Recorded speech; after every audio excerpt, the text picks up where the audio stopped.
Olá, meu amigo, minha amiga, sejam bem-vindos a mais um Portal do José. Hoje entrando no ar um pouco mais cedo, num papo extra, mas sem prejudicar os nossos encontros, que sempre faço com vocês a partir das 17, 17h15 aqui no nosso portal, por conta de novos crimes cometidos pelo presidente da República, que infelizmente não são abordados pelos grandes veículos de comunicação.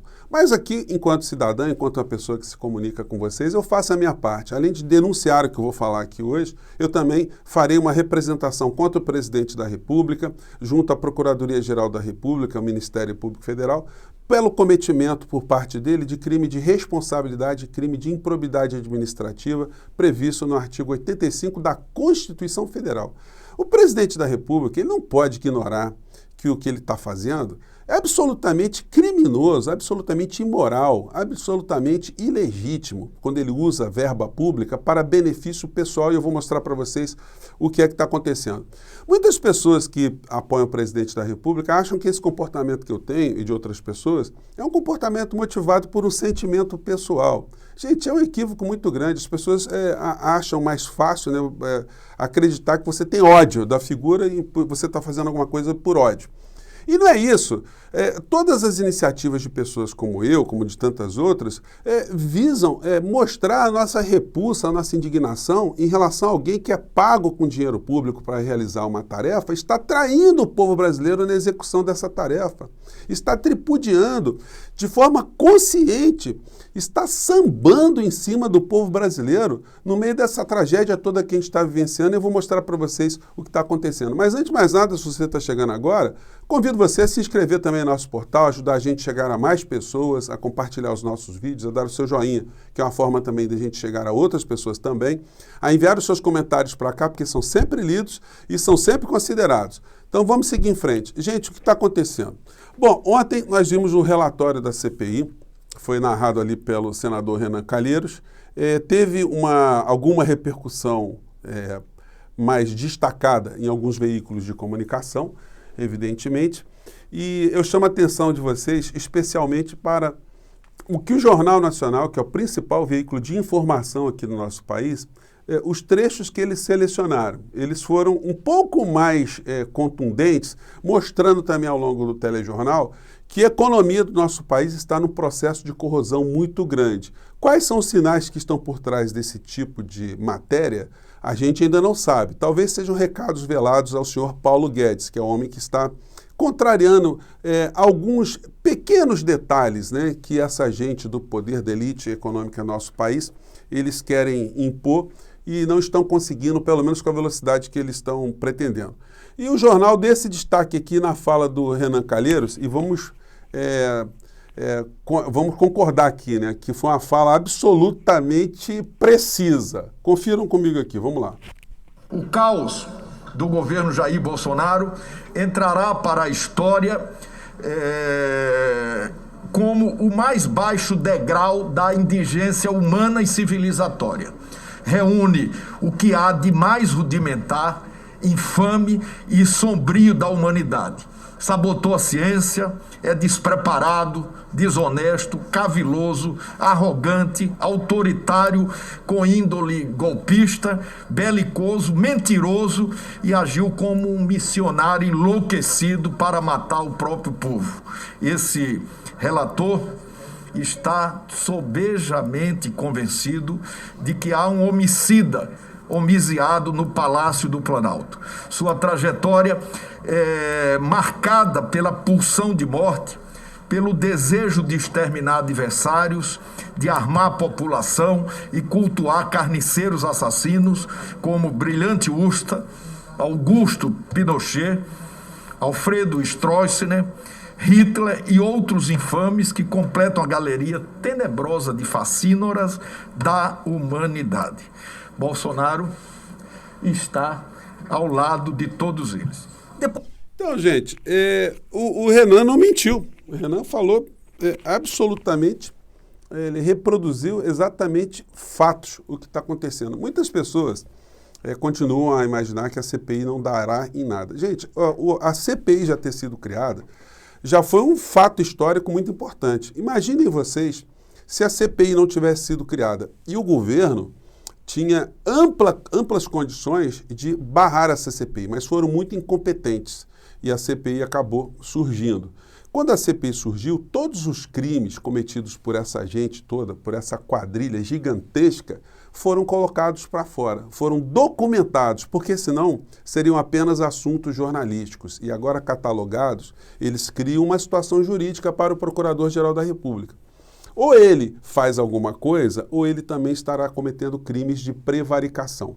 Ele parece estar disposto, inclusive, a ser processado como prevaricador mor da nação, o senhor Augusto Aras. Por quê? Porque, de fato, o crime não tem uma sanção muito grande, o crime de prevaricação. E ele foi escolhido dentro do Ministério Público Federal, não foi à toa, né? Ele foi pinçado lá de um ambiente de mediocridade, ultrapassando outros que tinham sido indicados pela classe, pela categoria, para ser uma espécie de defensor-geral do presidente da República. Mas isso tudo, gente, uma hora tem fim. Uma hora ele vai ter que sair da procuradoria, do cargo da chefia. Entra outro. Se entrar uma pessoa com uma linha mais correta, uma linha mais transparente, uma linha republicana, a situação para essas pessoas todas pode se complicar de uma maneira como eles nunca imaginaram. Eles estariam todos numa impunidade absoluta. Onde estão os blogueiros bolsonaristas agora? Onde estão essas pessoas que ficavam falando pelas redes todo tipo de insanidades e crimes? Desapareceram, se acovardaram, todos agora estão ali na eminência de serem presos, muitos deles, né, para ser exato. E onde está o presidente da República? Ele está visitando alguém? Seu Zé Trovão foi preso ontem. O Bolsonaro vai mandar advogado para salvar o Zé Trovão.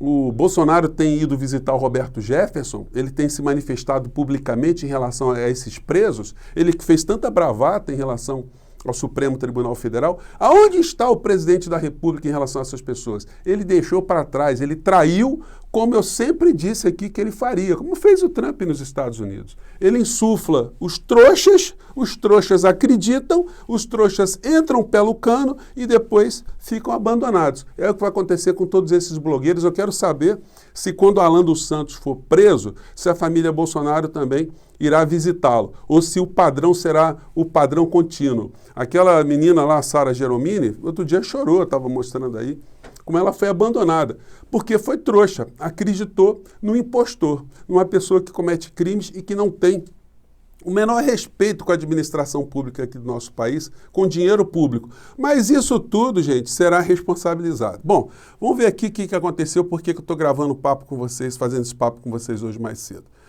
Ontem eu estava vendo a agenda do presidente da República. Vocês podem consultar, é fácil, entrar aqui no site do governo federal. E ontem ele teve oficialmente essas atividades aqui. 10 horas da manhã, sobrevoo pelo Vale do Rio Cotingo, às 13h45. Visita a Operação Acolhida. Aí ele foi lá, num ato de preocupação com direitos humanos, ver os refugiados venezuelanos. Vocês acreditam nisso? Que ele teve assim, eu vou lá para Roraima para ver os refugiados venezuelanos, porque eu sou muito preocupado com essas pessoas humildes que estão chegando aqui no nosso país. Vocês acham que foi isso? Aí quando vocês veem o encontro posterior, vocês entendem por que ele foi para lá. Culto em comemoração aos 106 anos da Assembleia de Deus. Então o Bolsonaro foi com a comitiva gigantesca para lá e não foi para absolutamente fazer nada disso. Na comitiva aqui, eu estava olhando aqui uma foto das pessoas transitando. Uma série de ministros que ganham uma grana federal para ficarem passeando com o Bolsonaro para cima e para baixo. Aqui atrás do chapeuzinho do cidadão, aqui nessa bolota aqui, está o Magno Malta, né? Fiel escudeiro de Bolsonaro, pastor evangélico e líder de uma dessas agremiações aí. Então ele estava lá e um encontro para o Bolsonaro, qual é a tática da improbidade aí? Tem um encontro evangélico, um encontro para fins políticos eleitorais, mas ele só para ir lá assim na cara dura, às vezes pega mal, né? Então inventa um pretexto, olha, eu vou para lá para visitar venezuelano, dá uma passada rápida e vai lá para o encontro que ele está querendo. Isso tudo com dinheiro público pago por todos nós, para essa turma toda. Bom, e lá na Assembleia de Deus acontecem aquelas coisas de sempre, né? O Bolsonaro, ele de uma forma descarada, ele mente. Como é que pode uma pessoa mentir tanto para religioso, né? E achar que não vai acontecer nada, né? Uma hora as pessoas começam a despertar.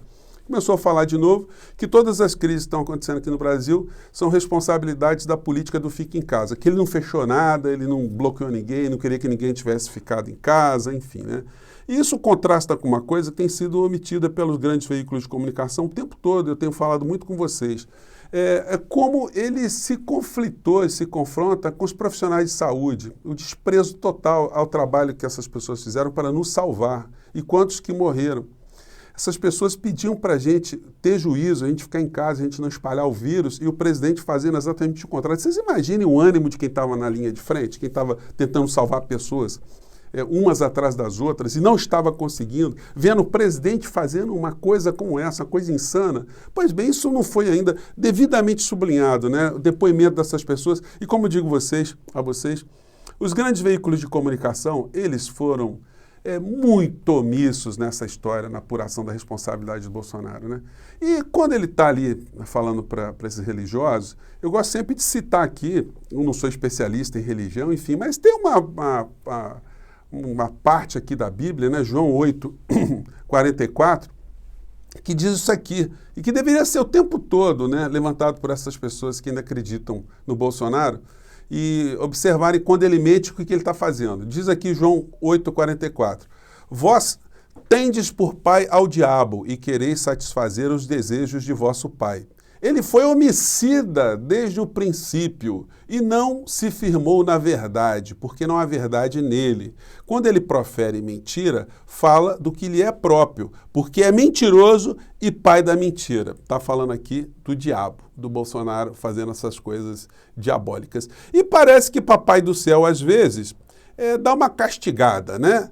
O Bolsonaro aqui nessa cerimônia que ele foi ontem, com dinheiro público, ele tomou uma queimada. Foi um sinalzinho, né? Vou colocar aqui para vocês. Ele foi cantar o parabéns ali, depois de ter contado muitas mentiras, e se queimou. Deve ter dado uma bolha danada na mão dele. Vou compartilhar com vocês esse pedaço aqui. Vamos lá. Nessa data querida, muitas felicidades, muitos anos de vida.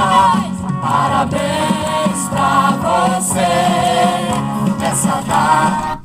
Ardeu legal, deu uma chamuscada ali na mão do presidente, que não foi brincadeira não, deve estar com a bolha hoje, vamos lá. Querida, muitas felicidades. É um sinal, pode ser um sinal, né? A gente pode acreditar nisso, vamos pensar assim, sobre esse aspecto também, né? Porque ajuda a gente a aplacar um pouco dessas situações tão complicadas que a gente está vendo para cima e para baixo, né? Bom, e aí, voltando aqui na agenda do presidente, aí vamos ver o que ele foi fazer no dia de hoje, quarta-feira. Quando você clica aqui na agenda do presidente, aí você vê os seguintes compromissos republicanos de Sua Excelência, e por isso que eu estou entrando com a representação contra ele. Primeira cerimônia hoje que ele vai participar, às 11 horas da manhã, primeira consagração pública de pastores do estado do Amazonas. O que isso tem a ver conosco? O que isso tem a ver com o papel dele? O Brasil com fome, o Brasil com crise, com inflação, o Brasil com pandemia. O que isso tem a ver o presidente gastar dinheiro com uma comitiva para esse tipo de compromisso? E qual o compromisso posterior? Às 19 horas até às 21 horas. A Assembleia Convencional 2021 da Assembleia de Deus. Tá de sacanagem? Tá de sacanagem que nós estamos pagando esse tipo de patifaria? Isso não é... Você acha certo, você que é bolsonarista, você acha certo acontecer uma coisa como essa? Então, gente, o artigo 85 da Constituição Federal é muito claro aqui, ó, da responsabilidade do presidente da República, aqui no inciso 5, probidade da administração. Gente, probidade na administração, para ser exato, o que é? A pessoa usar recursos públicos com comedimento, né? com responsabilidade. Isso tudo tem que ser reparado, isso tudo tem que ser cobrado, isso tudo tem que ser denunciado. E aí não se trata de nenhum sentimento pessoal. Aí é de a gente ver um governante que está agindo a favor do povo brasileiro ou agindo contra o povo brasileiro. Gente, como eu disse a vocês, a CPI foi um acontecimento muito importante aqui no nosso país. Por mais que as pessoas estejam achando que isso não vai dar em nada, não dá para varrer essa montanha de crimes para baixo do tapete. Logo mais, eu vou voltar aqui com vocês, explicando mais algumas situações específicas envolvendo a CPI, a cobertura que os grandes veículos de comunicação estão dando a essa situação toda, e a gente vai desvendar aqui mais alguns mistérios, e aí até lá eu já terei feito a minha representação por conta desses crimes que eu estou apontando para vocês, que não podem ser considerados uma coisa, ou coisas, né, sem importância nenhuma, sem relevância nenhuma. Gente, eu fico por aqui, um grande abraço, mais tarde a gente se encontra. Até lá!